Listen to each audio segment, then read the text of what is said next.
Hello students, आज हमारा ये थर्ड लेक्चर है कॉम्प्लेक्स एनालिसिस के।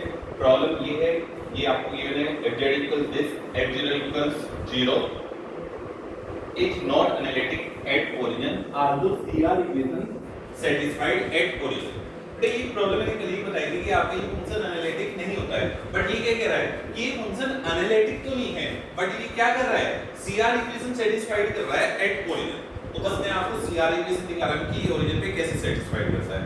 ठीक है, पहले तो fz को आप किस फॉर्म में चेंज कर दो, u plus i, real part एक तरफ और इमेजिनरी पार्ट एक तरफ। बेटा इसमें ये बनेगा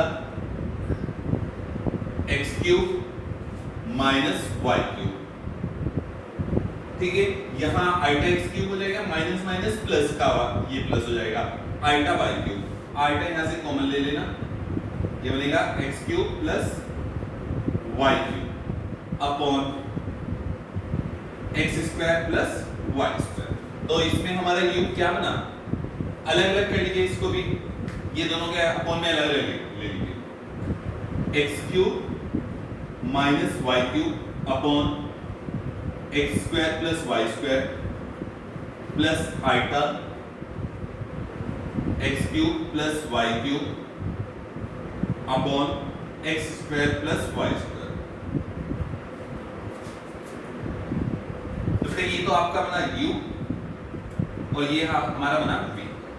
अब हमें ये दिखाना है कि ये ओरिजिन पे CR इक्वेशन सेटिस्फाइड हो रही है।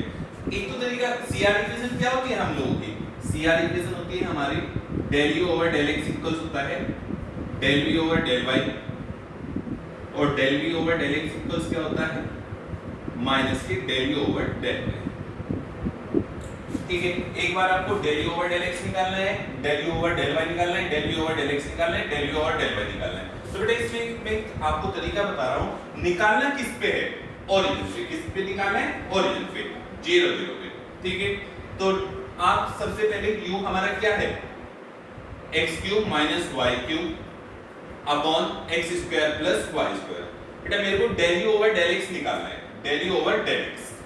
ठीक है, तो एक काम करो, इसको किसके रेस्पेक्ट में डिफरेंशिएट करना है, x के रेस्पेक्ट में। x के रेस्पेक्ट में करेंगे, वैसे तो ये बड़ा लेंथी हो जाएगा, इसमें एक आपको शॉर्टकट बता रहा हूं कि हमें निकालना किस पे है, ओरिजिन पे निकालना है। तो पहले del u over del x निकालना है, तो इसमें पहले y इक्वल टू 0 पुट करें, तो y इक्वल 0 पुट कर देंगे, ये बनेगा x cube upon x square, this means u की वैल्यू कितनी बनी, x। तो del u over del x निकल के आ जाएगा 1। ठीक है, अब मेरे को निकालना है del u over del y निकालना है, तो इसमें y के रिस्पेक्ट में करना है, क्योंकि निकालना ओरिजिन पे है, तो x की वैल्यू 0 पुट कर दो। तो x की वैल्यू 0 पुट करूंगा तो ये बनेगा आपका minus y cube upon y square, तो ये बना माइनस y। तो del u over del y किसके इक्वल्स आया बेटा, -1। सिमिलरली अब v लिखेगा, v है मेरा x cube plus y cube upon x square plus y square. यदि मेरे को del v over del x निकालना है, del v over del x निकालना है, तो मैं y की वैल्यू 0 पुट कर देता हूं। y की वैल्यू 0 पुट करते ही ये क्या बनेगा, v की वैल्यू कितनी बन जाएगी, x। तो del v over del x की वैल्यू कितनी बनी, 1। और जब del v over del y निकालना है, अब del v over del y निकालना है, तो इसमें x इक्वल 0 पुट कर दो, तो v आपका कितना बनेगा, y cube upon y square, this means y। तो del v over del y की वैल्यू कितनी आ गई, 1।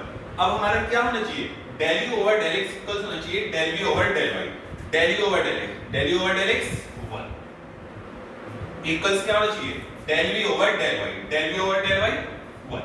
वेरी गुड, ये हमारा सेटिस्फाई हो गया। del v over del x, अब del v over del x हमारा कितना निकल के आया, 1 इक्वल्स होना चाहिए माइनस के del u over del y। del u over del y की वैल्यू कितनी निकल के आएगी, -1। तो बेटा माइनस माइनस ये भी प्लस का हो जाएगा, ये भी इक्वेशन सेटिस्फाई हो। देखो इसमें मेरे को बताने का पर्पस ये था, यदि आपको तो यदि आप इसको डायरेक्ट x के रेस्पेक्ट में डिफरेंशिएट करते तो आपको क्या करना होता है, इसमें कोसेंट रूल लगाना पड़ता है और ये ज्यादा लेंथी हो जाता। अब निकालना ओरिजिन पे था, मेरे को इसमें फाइनली 0 0 पुट करना था, तो यदि मेरे को x के रिस्पेक्ट में करना है तो y मेरे काम कर रही है, तो y को मैंने पहले ही 0 पुट कर दिया, तो मेरा ये बना, if any chance del u over del x ये निकल के आ जाता मेरा x + 1। तो निकालना तो 0 0 पे था, तो तब मेरे को x की वैल्यू 0 रिप्लेस करनी पड़ती है। यहाँ 0, यहाँ x नहीं बचा तो सीधा सीधा बना गया। सिमिलरिटी अब जैसे मेरे को निकालना था del u over del y, y के रिस्पेक्ट में करना था तो एक्स के लिए कोई कांस्टेंट की तरह के वर्क कर रहा था और वैल्यू फाइनली 0 0 पुट करनी थी, तो मैंने इसमें x इक्वल्स पहले से 0 पुट किया, तो ये q की वैल्यू -y निकल के आया डेल यू ओवर डेल। बेटा आप एक बार इसका स्क्रीनशॉट ले लीजिए, फिर इसके बाद में दूसरी प्रॉब्लम दूसरा टॉपिक